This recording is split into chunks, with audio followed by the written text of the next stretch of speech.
tu es sur le point de regarder une vidéo d'éducation populaire. Si elle te plaît, n'hésite pas à t'abonner à EducPop. N'hésite pas non plus à la commenter et à la liker. N'oublie pas non plus que l'on a un Tipeee si tu veux nous faire un petit don. Bon visionnage. En 2015, ma directrice me suggère de faire une formation. Elle prépare son départ à la retraite et elle veut sécuriser mon avenir. Ça fait 14 ans que je suis dans cette maison. J'ai suivi quelques formations sur le plan de formation de l'entreprise, mais c'est tout. Peu importe la formation que je suivrai. Je comprends bien qu'elle a raison, c'est raisonnable sa proposition. Mais j'ai pas du tout envie d'aller faire une formation. Apprendre pour moi c'est difficile et ça a été longtemps douloureux. Je me résous à ces arguments et je me mets en quête de trouver une formation. Normalement, je suis bien placée puisque je suis une professionnelle de la formation. Moi, mes critères ont été la formation la plus courte, la moins loin et la moins dure.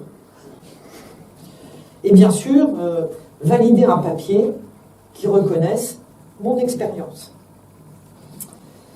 Je me souviens plus très bien comment je l'ai trouvé, mais je l'ai trouvé. Et j'ai trouvé un master en 342 heures. On ne pouvait pas faire plus court. En discontinu, c'est-à-dire quelques jours par mois, du mois de septembre au mois de juin. Et parfois, le hasard fait bien les choses.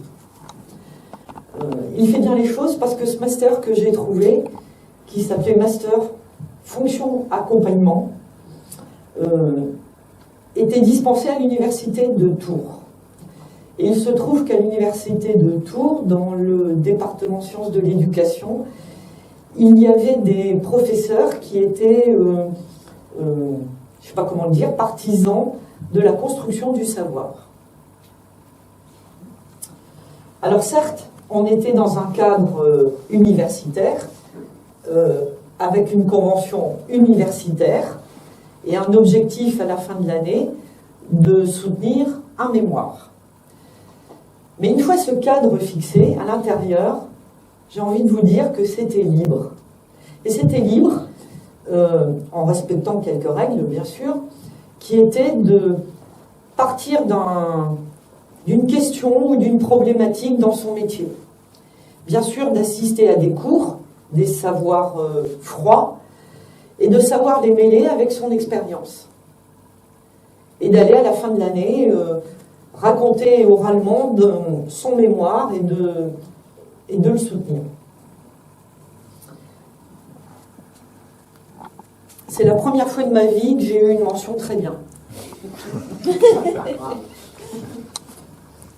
Et j'ai découvert avec cette expérience que j'aimais apprendre. C'était pas si évident pour moi à apprendre. Quand je suis rentrée à l'école à 3 ans, j'avais pas d'a priori. Je pense que mes parents me l'avaient bien vendu, l'école. Sauf que ça s'est pas très bien passé. Parce que j'aimais pas les chiffres, par exemple. J'étais fâchée avec les conjugaisons. Je confondais les accents. La conjugaison des verbes du 3e groupe, impossible. L'auxiliaire avoir non plus. Bon, c'était difficile. Daniel Pénac a écrit un livre qui s'appelle Le chagrin d'école. Et dans ce livre, il parle de la douleur d'être cancre.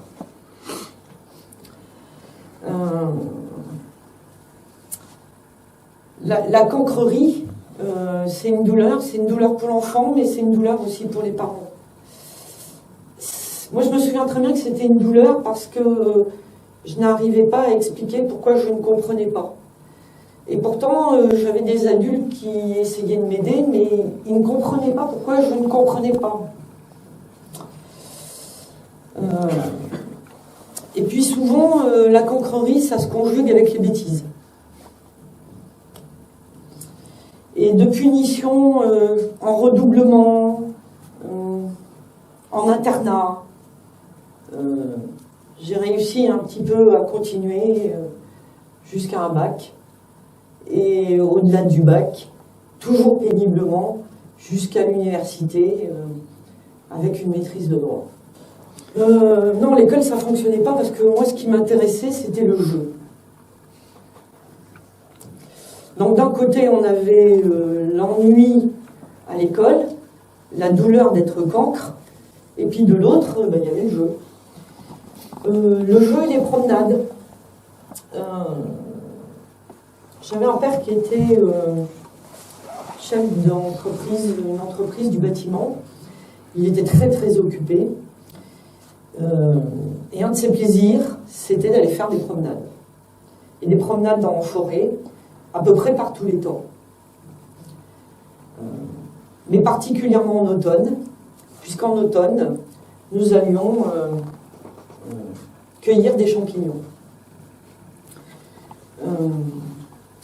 Quand on est une petite fille, c'est pas facile d'aller dans les bois, faut pas se perdre, faut surtout pas quitter des yeux l'adulte qui est devant. Bien sûr, on n'a pas la même taille et on se bat avec les fougères géantes, les toiles d'araignée, on se pique aux ronces, aux bocs de châtaigne, faut faire attention où on marche, et en plus, faut trouver des champignons.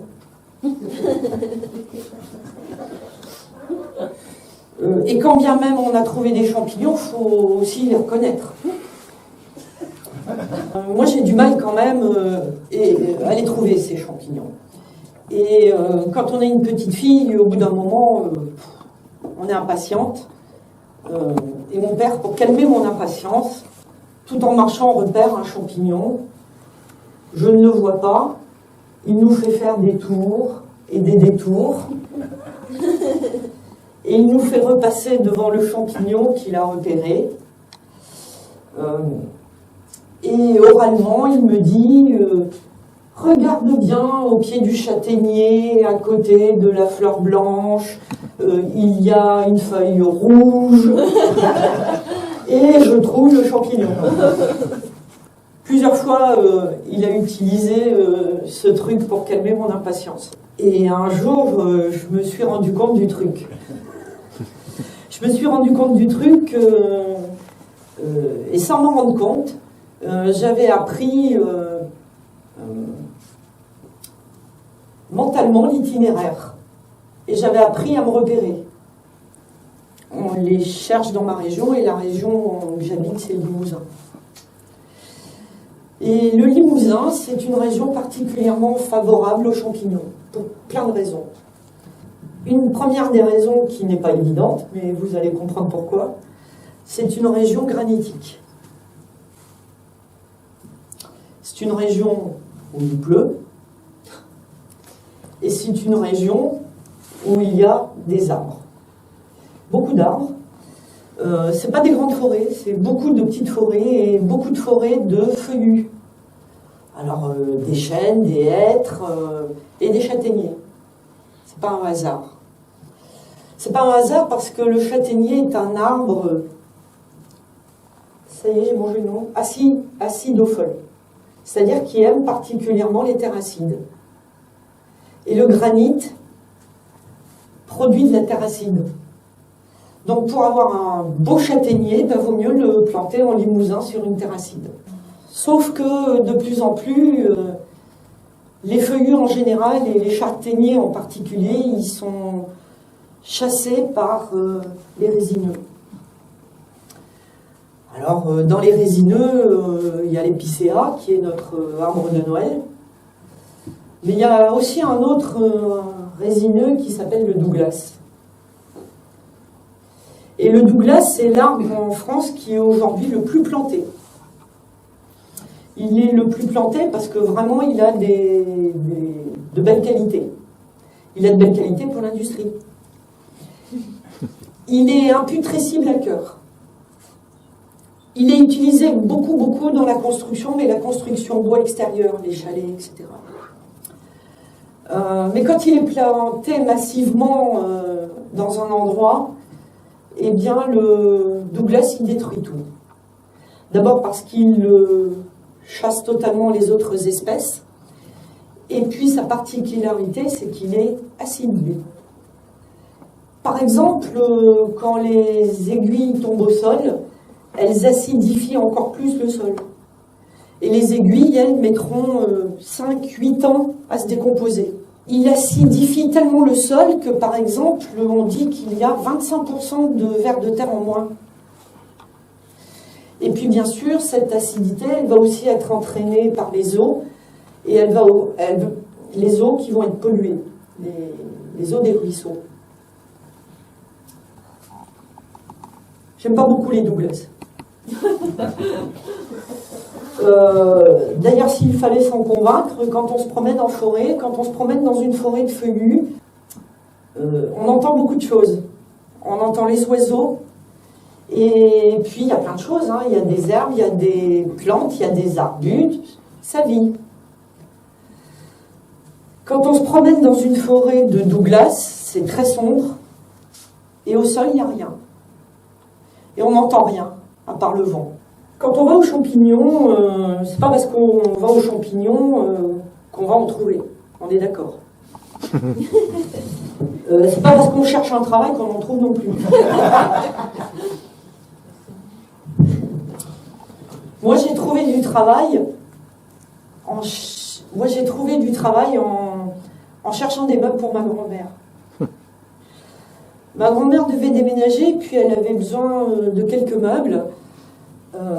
Et dans un journal d'annonces gratuit, on avait trouvé un particulier qui en vendait. Et ma mère s'était chargée de prendre rendez-vous avec lui. Ils font affaire, et une fois qu'ils font affaire, entre personnes d'une certaine génération et en Limousin, on parle de tout, du temps, de la saison. Et ma mère se plaint des enfants qui ne trouvent pas de travail, et même les enfants qui ont un diplôme, ils ne trouvent pas de travail. Et la personne à qui elle a acheté les meubles lui dit « Mais j'ai une amie qui cherche quelqu'un, faites-moi passer son CV. » Et donc on lui fait passer mon CV, et quelques jours après, je reçois un coup de fil qui me propose de venir à un entretien d'embauche. Je suis embauchée en CES, un contrat emploi solidarité, c'est le contrat aidé de l'époque, dans un organisme qui s'appelle le Fonds Gessif. Je ne sais absolument pas ce que c'est, je ne sais pas sur quelle activité il travaille, mais je suis embauchée comme chargée d'accueil et d'information. Mon job consiste à renseigner les usagers sur leur droit à la formation, et plus particulièrement sur un dispositif qui s'appelle le CIF, congé individuel de formation. Donc ce soir, ce dont je voulais vous parler, vous l'avez compris, c'était de formation et de champignons. Pour ce qui concerne la formation, on va partir d'un moment important dans l'histoire de la formation. On est après 68, les accords de Grenelle, extrêmement favorables cette période à un certain nombre d'acquis, et notamment en formation professionnelle. Suite aux accords de Grenelle, les partenaires sociaux sont conviés à négocier et à conclure un ANI, un accord national interprofessionnel. C'est un document par lequel ils vont, sur le papier, écrire ce que sera ce futur droit à la formation. Dans cette année, il y a plusieurs choses importantes. Donc c'est bien la création de ce droit, ce congé individuel de formation, qui est la possibilité pour tous les salariés de suivre une formation de leur choix, sans avoir à démissionner ou sans avoir à être licencié, tout en ayant une rémunération et tout en ayant une prise en charge du coût de la formation. D'autres choses sont importantes dans cette année. ANI qui va être repris d'ailleurs dans une loi de 1971 qui est la loi Delors. Et on va y trouver deux autres choses. Le principe d'un financement de la formation et aussi un principe d'une gestion paritaire de cette formation. Et ces droits vont être inscrits d'ailleurs dans le Code du travail. C'est compliqué la formation professionnelle. Ça dépend des statuts, ça dépend des organisations, ça dépend des entreprises. Il y a des organismes de formation, c'est assez complexe. D'ailleurs, les gens qui viennent nous voir souvent emploient l'expression parcours du combattant. Au fait, c'est quoi un champignon? Est-ce que vous voyez c'est un végétal. Bizarrement, un champignon, c'est ni un végétal ni un animal. Ça serait même peut-être plus un animal qu'un végétal. Alors on appelle champignon, nous, celui qui a un petit pied rond avec un chapeau, c'est ça qu'on appelle champignon. En réalité, celui-là, c'est plutôt le fruit du champignon. Parce que le vrai champignon, c'est plutôt peut-être celui qui est sous le sol. C'est celui qui est sous le sol et qu'on appelle le blanc du champignon, le mycélium. Et le champignon qu'on aime cueillir n'est que le fruit du mycélium. Les champignons, ils sont étranges. J'ai dit que c'était pas un végétal, c'était pas un animal. Il peut pas se nourrir, il n'a pas un système de nourrissage de champignons. Et pourtant, quand je parle du champignon, c'est du mycélium là. Et pourtant, il a besoin de se nourrir pour se développer. Et donc, le mycélium, au départ, c'est une toute petite chose qui va grandir à peu près sous la forme d'un disque. Il va grandir, en se nourrissant de ce qu'il trouve autour.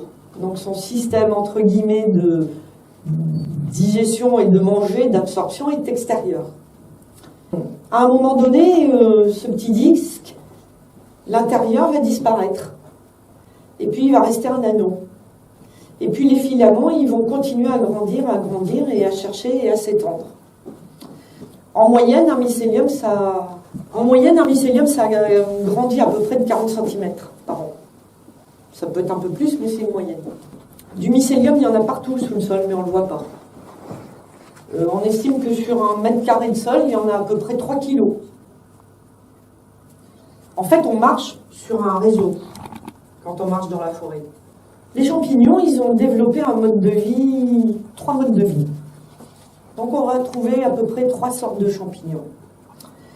On va trouver des champignons qui décomposent la matière, et on les appelle de façon savante les saprophytes. Et puis il y a des champignons qui parasitent un être vivant, c'est les parasites. Et il y a un 3e mode de vie qui est particulier, c'est des champignons qui s'associent. On dit qu'ils symbiosent, et ils s'associent avec un végétal. Ça peut être une plante, ça peut être un arbre. Il y a même des champignons qui sont malins, puisqu'ils peuvent associer 2 modes de vie. Par exemple, ils peuvent être saprophytes et parasites.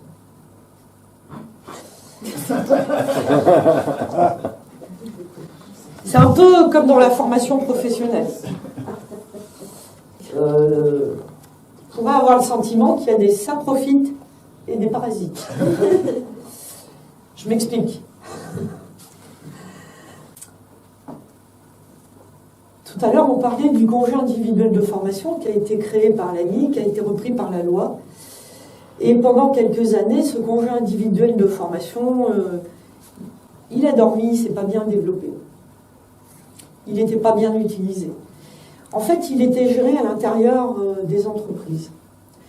Et pour qu'il puisse se développer, on a décidé de le sortir la gestion des entreprises et de les confier à des organismes. Ces organismes, on les a appelés au passif.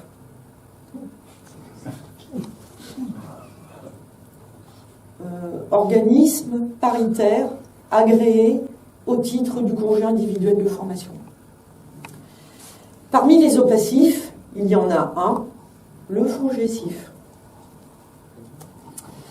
Au départ, ces organismes sont des organismes de gestion.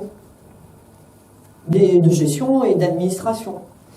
Alors de gestion parce que j'ai expliqué tout à l'heure qu'on avait créé le financement qui allait avec. Donc les FONGECIF, ils vont chercher le financement dans l'entreprise, ils le récoltent et puis ils le redistribuent aux usagers qui demandent un congé individuel de formation.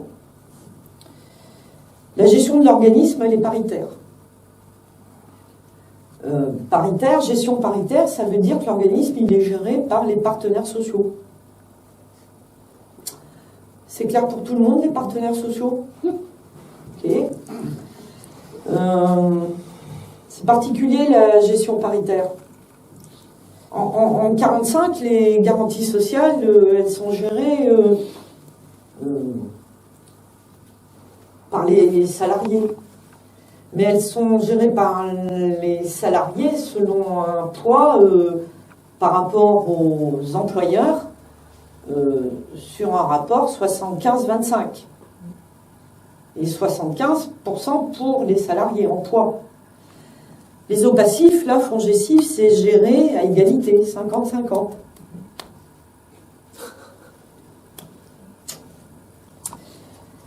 Plus grave, la participation à la gestion paritaire permet aux organisations de salariés et d'employeurs d'encaisser des sous. D'encaisser des sous pour la participation qu'ils ont à tous ces organismes. D'ailleurs, il y a eu une étude qui a montré que à partir de la création de la gestion paritaire de ces organismes, il y a eu une démultiplication des organismes paritaires. Et évidemment, parce que ça permettait aux syndicats de vivre. Ça profite ou parasite. Donc la formation professionnelle, 1971, 2018, il y a eu beaucoup de réformes en matière de formation professionnelle. Et c'est comme pour les champignons. Pour les champignons, il y a des bonnes et des mauvaises années. Par exemple, moi je me souviens de l'année 1986 qui a été une année fabuleuse de champignons. À l'époque, j'étais étudiante en droit, très intermittente. Intermittente parce qu'il n'y avait pas beaucoup d'heures de cours et que je ne révisais pas beaucoup. Mais du coup, mon temps, je le passais beaucoup dans les bois et à la pêche.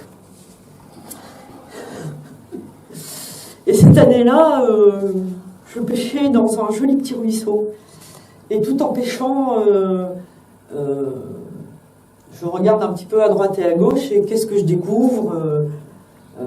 Des champignons. Donc je replie mon matériel de pêche et je passe de la pêche aux champignons. Et je découvre dans ce magnifique petit bois un superbe spot d'un bolet qui s'appelle le bolet aérus. Et le bolet aérus, c'est le bolet d'airain. Bolet de bronze ou appelé tête de nègre. Et c'est pour moi un des plus beaux champignons. En formation professionnelle, il y a des bonnes années. On a vu au cours des années la création ou l'amélioration du dispositif.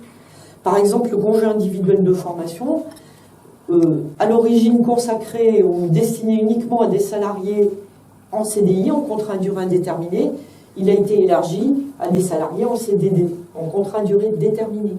Et puis il a été élargi au travail temporaire. Et puis il a été créé le bilan de compétences. Et puis la validation d'acquis de l'expérience. Parfois, il y a des années où ont été créés des dispositifs auxquels on n'a peut-être pas beaucoup prêté attention. Et ça a été le cas d'un vilain petit champignon qui à l'époque s'appelait CTF. Alors CTF pour capital, temps, formation. Vous pesez un peu la différence entre congé individuel de formation et capital, temps, formation. Bon, ça n'a pas trop bien marché, le capital, temps, formation. Il est revenu quelques années après, mais sous un autre nom. Il se déguisait sous un autre nom, et le nouveau nom, c'était DIF.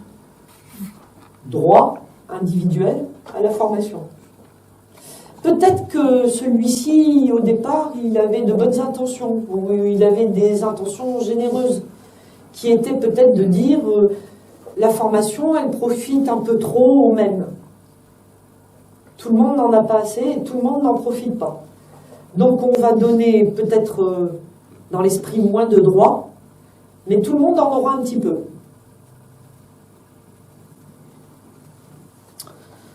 Ça n'a pas trop bien marché. Et comme en formation professionnelle, on n'arrête pas de faire des réformes, arrive en 2014, c'était l'avant-dernière réforme, deux choses assez importantes. Le petit DIF, on lui change son nom, à nouveau, et puis on va l'appeler CPF, compte personnel de formation.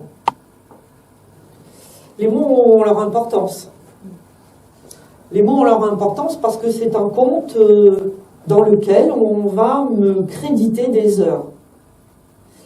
Si j'ai travaillé 1 an, on va me créditer au bout d'1 an des droits à formation calculés en heures. Et puis tous les ans, j'aurai un peu plus, 20 heures, puis 1 an de plus, 20 heures, et ainsi de suite.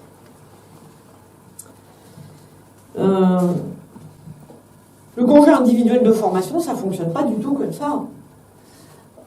C'est maximum 1 an, et c'est principalement des gens, à l'origine, qui veulent soit se qualifier, soit se reconvertir, soit s'ouvrir à la vie sociale et culturelle. Bien sûr, c'est rarement plus d'1 an, mais c'est 1 an. Et les moyennes des formations, c'est 7-8 mois, dans le cadre de reconversion. Par contre, si on parle de CPF, de compte personnel de formation, combien d'années il me faudra, à raison de 20 heures par an, pour pouvoir me former complètement. En 2014 est créé un drôle de CEP. En fait,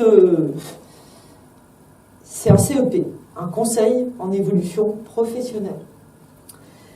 Là encore, au départ, l'idée, elle est bonne et moi je la trouve généreuse.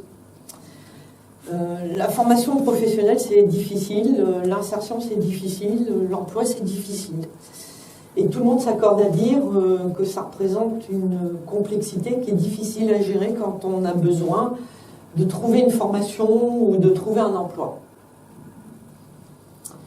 Et donc, le principe du conseil en évolution professionnelle, c'est qu'il y a des conseillers qui sont... Leur mission, c'est de gérer cette complexité pour la personne. Que ça aille de la simple information au conseil ou carrément à l'accompagnement. Et sur tous les sujets qui sont liés au projet de la personne. Ce CEP, ce conseil en évolution professionnelle, en 2014, il est confié à ce qu'on appelle les Big Five. Les Big Five, c'est Pôle emploi, pour les demandeurs d'emploi, les missions locales, pour les jeunes, l'APEC, pour les cadres demandeurs d'emploi, Cap Emploi, pour les salariés handicapés, et puis aux opacives, dont les fongicifs. Il faut dire que le réseau à laquelle j'appartiens est parti au départ d'un réseau qui gérait des collectes et qui gérait des dossiers. Et quelques années après leur création, en 83, les partenaires sociaux ont compris qu'il ne suffisait pas d'avoir des droits pour que les gens puissent facilement les exercer. Et du coup, ils ont impulsé la création d'un corps de conseillers. Alors ça s'appelait peut-être pas comme ça au départ, mais ça date environ des années 97-2000. Et pour soutenir ce projet, ils ont fait un important investissement de formation. Et cet investissement de formation, ils l'ont soutenu pendant longtemps et pendant de nombreuses années, y compris jusqu'en 2014 à l'arrivée du CEP, du Conseil en évolution professionnelle. Quand j'allais aux champignons avec mon père, j'avais droit à... C'est pas des leçons de morale, mais...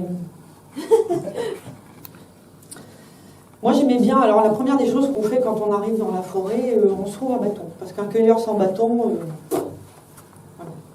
Donc j'avais mon petit bâton, et puis moi ce que j'aimais beaucoup avec mon bâton, c'était de fouetter et de casser les grandes fougères. Puis des fois, un champignon mauvais, comme on dit,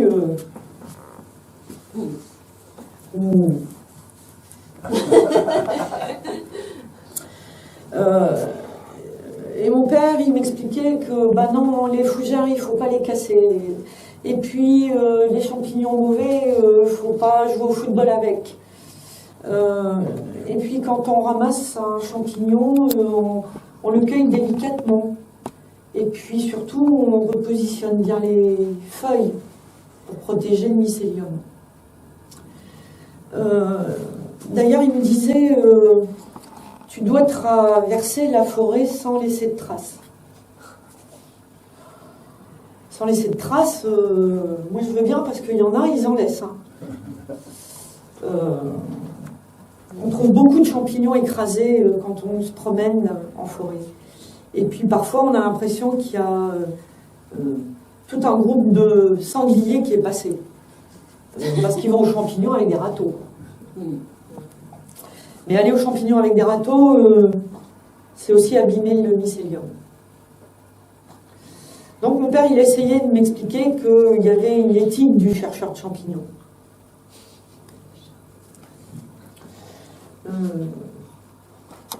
Il y a aussi une éthique du conseiller en évolution professionnelle. Je me souviens quand le conseil en évolution professionnelle est arrivé en 2014, avec mes collègues, on était un peu catastrophés. Parce qu'on s'est demandé, mais on ne sait pas faire ça, nous. Mais comment on va faire? Comment on va faire et prendre en charge cette complexité pour les gens? Et le réseau Fongecif s'est mis au travail. Il a réfléchi, et à force de réunions et d'échanges, ils ont créé ce qui était pour eux le conseil en évolution professionnelle.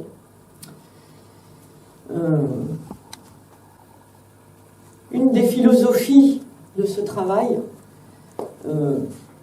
est d'être vraiment dans une relation d'accompagnement, dans une relation d'aide, certes, mais dans une relation qui aide. Et ça veut dire que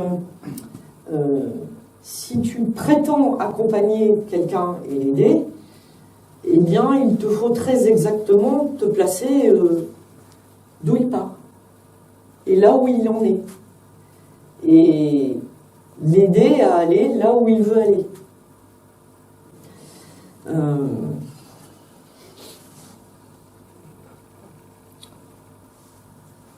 2018, c'est pas une bonne année pour les champignons.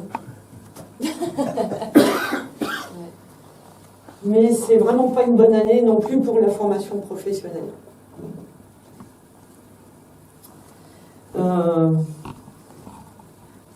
Au moment de la campagne présidentielle, le candidat Macron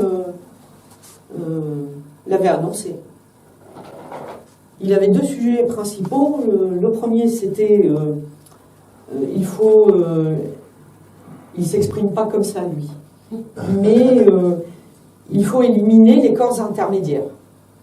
Et les corps intermédiaires, c'est les partis politiques et les partenaires sociaux.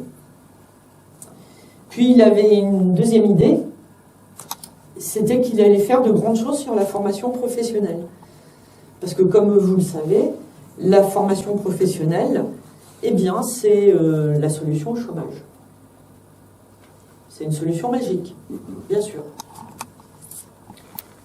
Il propose aux partenaires sociaux de négocier à nouveau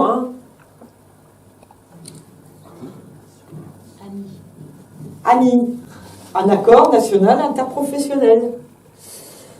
Sauf que la feuille de route qu'il leur donne est extrêmement directive, et puis il ne leur donne pas beaucoup de temps pour négocier.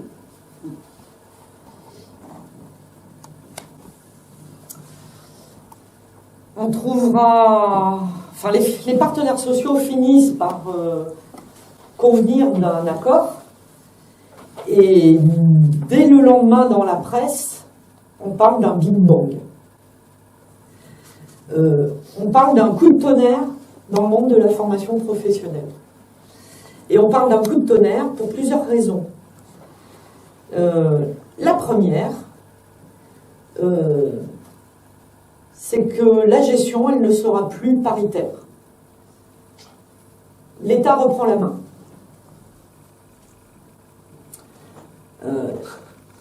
La deuxième, plus de congés individuels de formation. Ça disparaît. La troisième, les conseillers en évolution professionnelle qu'on avait inventés en 2014, ben on va les garder parce qu'on en a quand même besoin, mais on en a besoin de beaucoup plus. Ils ne sont pas assez nombreux. Et pour qu'ils soient plus nombreux, ben on va ouvrir le marché du conseil en évolution professionnelle. Alors, avec mes collègues, quand on est conseiller dans un FONGICIF, ou au moins il y a encore pas longtemps, s'il faut passer une heure avec quelqu'un ou aider quelqu'un pendant une heure, et ben c'est une heure. Et puis s'il faut 2 heures, ben ça sera 2 heures. Et puis s'il faut 3 heures, ça peut être 3 heures. Et puis on peut ne pas se voir pendant quelques mois et se revoir parce qu'à nouveau il y a une question ou il y a un besoin. Mais si demain le marché est ouvert du conseil en évolution professionnelle, vous comprenez bien qu'on rentre dans un modèle économique où le temps va être de l'argent. Cette loi, elle a été votée au mois d'août. Ah mais je ne vous ai pas donné son nom. Cette loi s'appelle « Liberté pour choisir sa transition professionnelle ».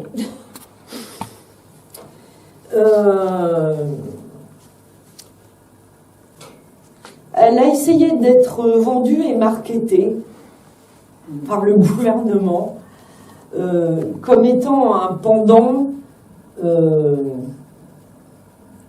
à tout ce qui s'était passé avant par rapport au contrat de travail. Et elle est vendue plutôt comme de la sécurisation.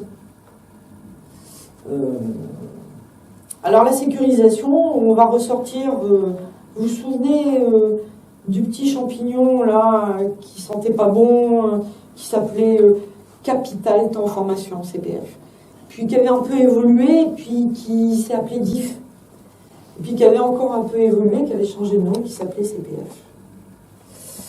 Et ben, filles du congé individuel de formation, vive le CPF, puisque demain, toute formation, ou la plupart des formations, passeront par ce compte personnel de formation. Et votre compte ne sera plus crédité en heures et en droits de formation, mais en argent. C'est un vrai compte. Et Donc, j'aurais travaillé 1 an. Et bien, au bout d'1 an, j'aurai droit à 500 euros. Et puis, si je travaille encore 1 an, 500 euros de plus. Et ainsi de suite. Mais il y a un plafond quand même, hein, il y a un mur.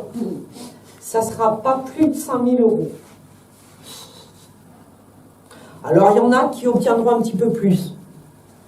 Mais parce que, je sais pas, ils n'ont peut-être pas bien travaillé à l'école, c'était des cancres, et ils auront des abonnements, ils auront droit un petit peu plus. Jusqu'à 8 000 pour certains. Puis ce qui est formidable, c'est qu'on va tous avoir dans nos téléphones une appli. Et cette appli, elle nous préviendra de combien on a gagné. Mais du coup, si elle nous prévient combien on a gagné, on saura aussi combien on pourra dépenser. Sauf que je ne pourrai dépenser que ce que j'ai. Juste avant, paraît-il, l'adoption définitive de la loi, les partenaires sociaux ont réussi à faire admettre le principe d'un CPF un peu plus développé et qu'on appellera un CPF de transition et qui permettra, pour ceux qui en auraient besoin, de faire une formation un peu plus longue que leurs 500 euros. Pour vous donner un ordre d'idée, un congé individuel de formation, ça dure en moyenne 7-8 mois, c'est une moyenne. Et à peu près tout compris, c'est-à-dire salaire, charge et coût de formation, 25 000 euros. Mais en 7-8 mois, alors c'est pas beaucoup, mais en 7-8 mois, je peux faire une complète reconversion. Et puis, valider un diplôme. Je suis pas bonne en calcul, j'aime pas les chiffres, moi j'étais cancre, donc j'ai pas encore calculé, mais à coût de 500 euros par an, il va vous falloir combien d'années pour aller jusqu'au bout de la formation que vous souhaitez? 50 ans. Le réseau FONGECIF, mais pas que le réseau FONGECIF, beaucoup de professionnels de ce milieu-là sont inspirés par des universitaires, par des sociologues, qui les aident à travailler et penser leur pratique professionnelle. C'est le cas d'un monsieur qui s'appelle Yann Le Bossé. Et Yann Le Bossé, il est psychosociologue à l'Université de Laval à Montréal.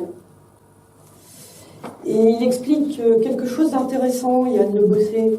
Il explique que les pratiques sociales, dès le départ, elles ont été pensées pour combler des manques. Il te manque quelque chose. C'est pour ça que tu n'y arrives pas. Il te manque des compétences. Donc on va t'aider à récupérer des compétences. Et après, il n'y aura plus de problème. C'est faire fi, certes, il y a des raisons ou des conditions personnelles, mais c'est quand même faire fi de conditions structurelles, c'est-à-dire l'organisation de la société et comment sont réparties les richesses. Il y a des champignons qui entretiennent des relations privilégiées avec des arbres. Ainsi, certains préfèrent les châtaigniers, d'autres préfèrent les hêtres, ou d'autres les chênes. En fait, ce mycélium, qui va grandir et s'étendre, et pour les champignons qui symbiosent, qui s'associent, il va chercher à rentrer en contact avec les racines d'un végétal et le plus généralement d'un arbre. Et la racine, le mycélium, les filaments du mycélium vont s'associer aux racines de l'arbre. Et ils vont faire des échanges tous les deux. L'arbre, lui, il est riche en sucre. Et le champignon, lui, il a besoin de sucre, mais il ne le fabrique pas, il ne le trouve pas.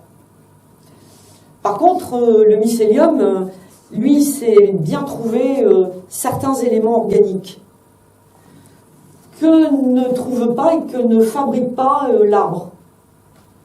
Et c'est ça leur symbiose et leur échange. C'est-à-dire que l'arbre, à l'automne, par exemple, la sève, elle descend.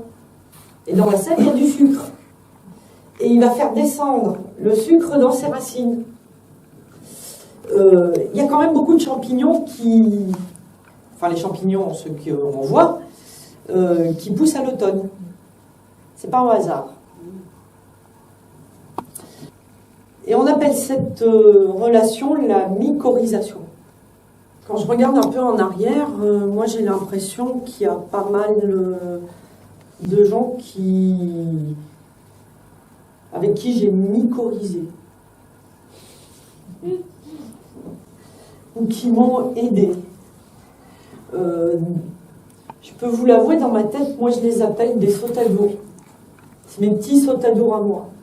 Et sautadour, en langue limousine, c'est une petite échelle qu'on met au-dessus des barbelés pour passer d'un champ à un autre ou pour passer dans un bois sans s'érafler au barbelé.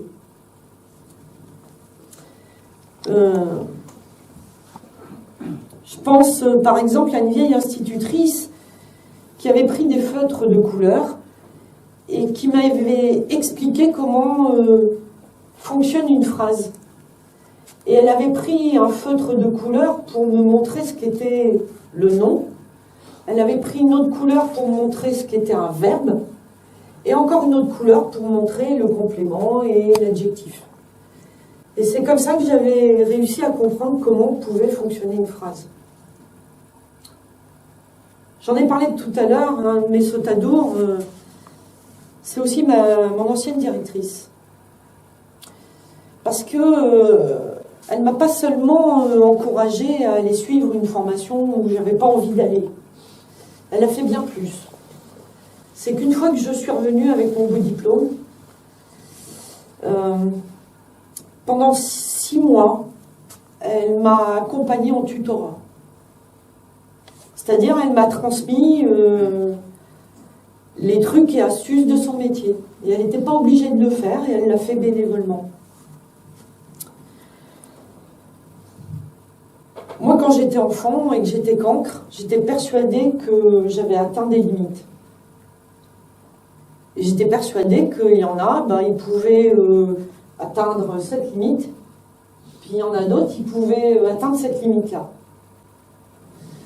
Et tout ce chemin et toute cette expérience m'a fait comprendre que les limites, on pouvait les dépasser. On a compris que d'un côté, il y a une remise en cause d'un modèle social, et que de l'autre, on nous vend quelque chose comme une loi qui s'appelle liberté et qui est censée compenser ou sécuriser.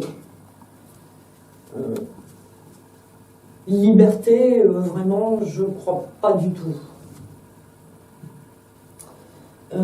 S'émanciper, c'est un processus. Apprendre, c'est un processus. Sortir de la cancrerie, c'est un processus. Le champignon, c'est un processus. L'éducation populaire, c'est un processus.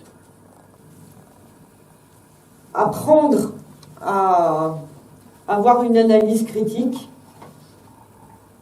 analyser, échanger et construire ensemble, tout ça, ça fabrique des outils qui permettent de s'émanciper.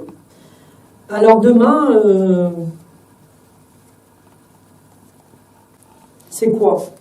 C'est un CEP émancipateur à la mode de mycélium et mycorhize, ou c'est un CEP adéquation et prescription? Demain, c'est un CEP qui me permet de choisir ou qui me permet de décider. Demain, c'est un CEP avec un pouvoir d'achat, ou est-ce que c'est un CEP avec un pouvoir d'agir? En ce moment, dans mon réseau, il y a pas mal de pots de départ. Pas forcément, puisque le CIF, il n'existe plus, et que le conseil en évolution professionnelle, il va être ouvert à un marché. Toute personne qui répond à la... Enfin, tout le monde va être autorisé à répondre à cet appel à projet. On attend un cahier des charges, déjà. Donc, une fois qu'on lit le cahier des charges, ben, on peut y répondre, et toute personne est autorisée à y répondre. Donc, comment vont-ils choisir? Alors, on sait que l'opérateur CEP, il y en aura un par région. Comment vont-ils le choisir aujourd'hui? On ne sait pas. On sait simplement qu'il y aura des critères de proximité. C'est-à-dire, vous avez des boutiques qui... Alors, c'est pas impossible, hein, mais vous avez des boutiques qui font du conseil et de l'accompagnement à distance. Il y a des technologies aujourd'hui qui le permettent, mais quand même. On sait qu'un des critères sera la proximité. Or, on a un peu étudié nos futurs concurrents, si on est encore dans la course,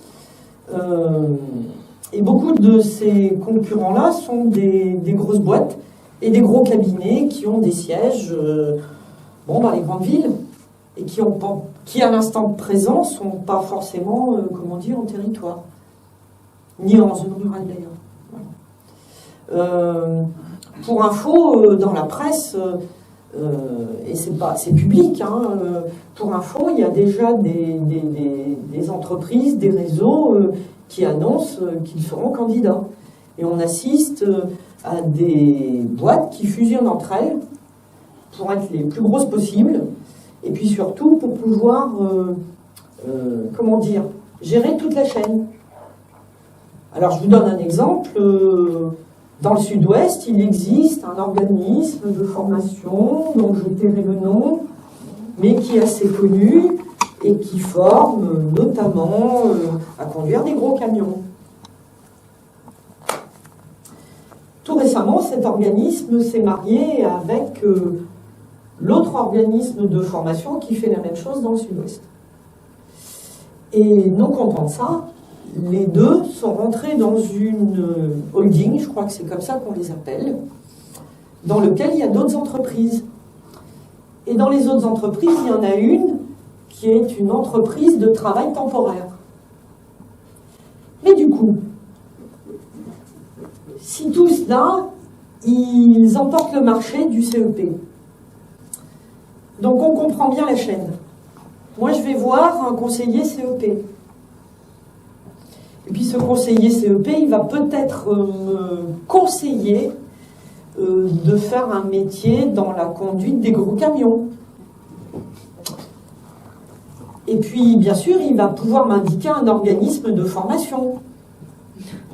Et une fois que j'aurai fait ma formation, il va pouvoir me trouver du travail. Je pense que je caricature à peine. Donc il y aura un appel d'offres. Et toute personne peut répondre à cet appel d'offres. Dans mon réseau, Fongecif, on est 900 salariés. On estime à peu près que 50% d'entre nous travaillent sur la gestion et la partie administrative et que 50% travaillent en contact avec le public. Donc en ce moment, il y a pas mal de pots de départ. Puis arrive dans ma boîte mail des mails un petit peu bizarres. Et j'ai souhaité ce soir vous lire l'extrait d'un mail que j'ai reçu la semaine dernière. Ce mail, il vient d'un collègue qui a fait le choix de ne pas rester. Parce qu'il ne s'imagine pas conseiller en évolution professionnelle dans le système qui est en train d'être mis en place. Et voici ce qu'il nous a écrit. J'assiste impuissant à la dislocation d'un bel outil de travail et au risque de disparition d'une compétence collective et innovante qui était au service de l'intérêt général et des plus humbles en particulier. Concernant le CEP, Il y va de la préservation d'un patrimoine de valeurs et d'un beau savoir-faire, construit collectivement. Avant, quand on se formait à un métier. Et d'ailleurs, quand on se formait, on avait le papier qui disait « je suis plombier, je suis électricien, je suis peintre, je suis boulanger ». Alors, je ne sais pas comment c'est arrivé, mais à un moment donné, la formation, on l'a alors, il y avait bien des matières, hein. On apprenait, je sais pas, moi, les brûleurs gaz, ou la soudure, ok. Mais à un moment donné, on a raisonné et on a parlé en bloc de compétences. Et puis, un diplôme, il a été décomposé en blocs. Ok. D'accord. Mais si le principal moyen de se former, c'est d'avoir des sous, mais qui ne me permettent que d'acheter un bout, j'aurais beaucoup de difficultés à aller sur la totalité. Mais ça veut dire que, du coup, on ne raisonne plus en termes de métier. On raisonne en termes de tâches. Parce que demain, ce dont on a besoin, finalement, ce n'est pas des gens hyper qualifiés et qui connaissent des métiers, on s'en fout. Ce dont on a besoin, c'est de salariés agiles. Agiles. Et donc, ont des petites compétences ou des micro-compétences, parce que, par exemple, lundi, il y a un besoin ici. Je sais pas, je vais conduire un Fenwick. Mais le mercredi, j'aurai un autre contrat ici, où là, on me demandera, je ne sais pas, faire un inventaire, j'en sais rien. Mais le vendredi, on me proposera un troisième contrat ailleurs sur une autre micro-compétence. Donc, d'un côté, on détruit un peu le code du travail, on détruit le contrat. De l'autre, on ouvre des comptes. Et puis, on découpe et on saucissonne la formation et les diplômes. Et quand on assemble le puzzle, ça fonctionne. Dans les forêts de l'Oregon, l'Oregon, c'est un État des États-Unis sur la côte ouest, au-dessus de la Californie, pousse un étrange champignon. Ce champignon s'appelle le matsutake. Et ce champignon, il ne pousse que dans les forêts détruites. Et dans l'Oregon, il y a beaucoup de forêts détruites puisqu'il y a eu une grosse industrialisation de la forêt. On dit que ce champignon, il pousse sur les ruines du capitalisme.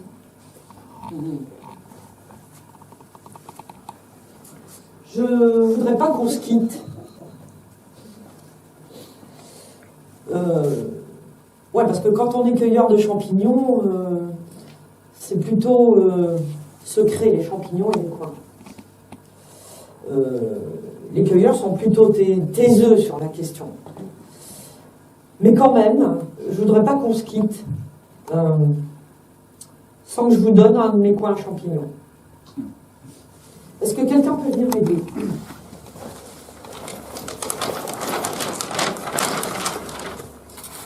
Alors,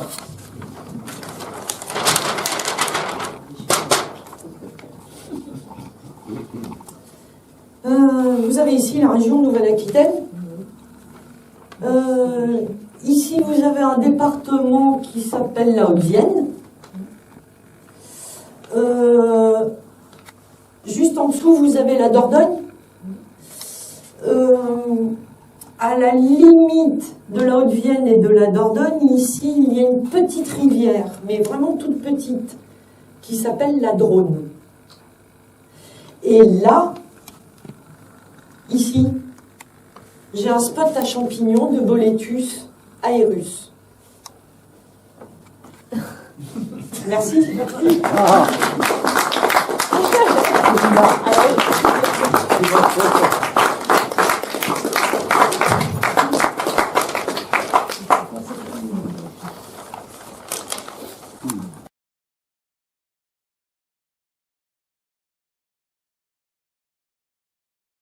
Ce qui est compliqué dans cette affaire, c'est que la principale entrée de la formation, ça sera via le CPF.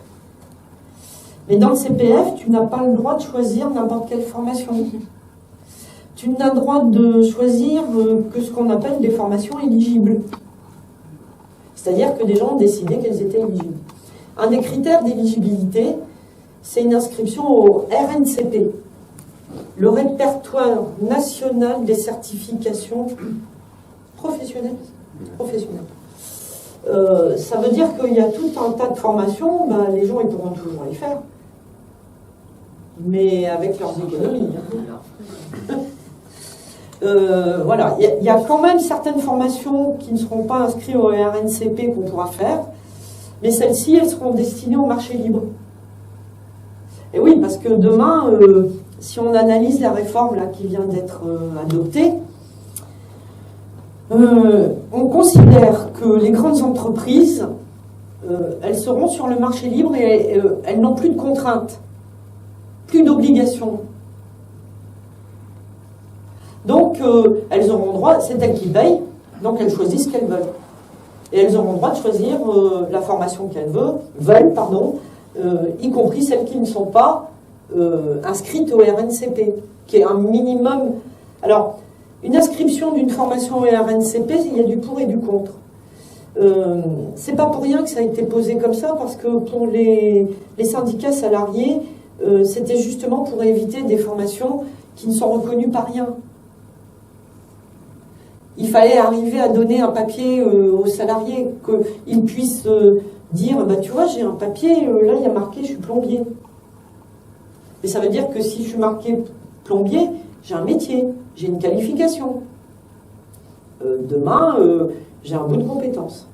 Et puis, dans le marché de la formation, il y aura un marché un petit peu contraint qui sera celui plutôt pour les petites et moyennes entreprises. Et pourquoi il sera contraint? Parce que pour celui-ci, il y aura des fonds mutualisés. Mais par contre, les entreprises n'auront pas le droit de choisir n'importe quelle formation. Elles devront passer par des OPCO. Alors, les OPCO. Donc, Z.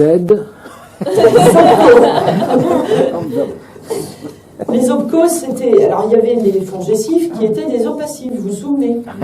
Et les OPACIF, eux, leur job, c'est plutôt d'aider et de gérer la formation pour les salariés. Et à côté, on en avait créé un autre qui s'appelait OPCA. Mais c'est le même, sauf que lui, l'OPCA, son rôle, c'est d'aider l'entreprise et de gérer la formation pour l'entreprise. Et avec la réforme qui vient d'arriver, on supprime les OPCA et on les transforme en OPCO. Simplifie, mais voilà. Et du coup, pour en revenir au marché, le marché contraint pour les petites et moyennes entreprises, elles devront, pour utiliser des fonds mutualisés, obligatoirement passer par l'OPCO. Et la troisième partie du camembert, c'est une partie, c'est la grande distribution.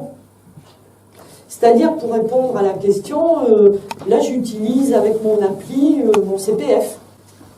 Et j'achète directement sur mon appli la formation dont j'ai envie. Et pour répondre à ta question, non, j'ai très peu de chances de pouvoir demain choisir la formation que je veux si elle n'est pas éligible au CPF. Voilà.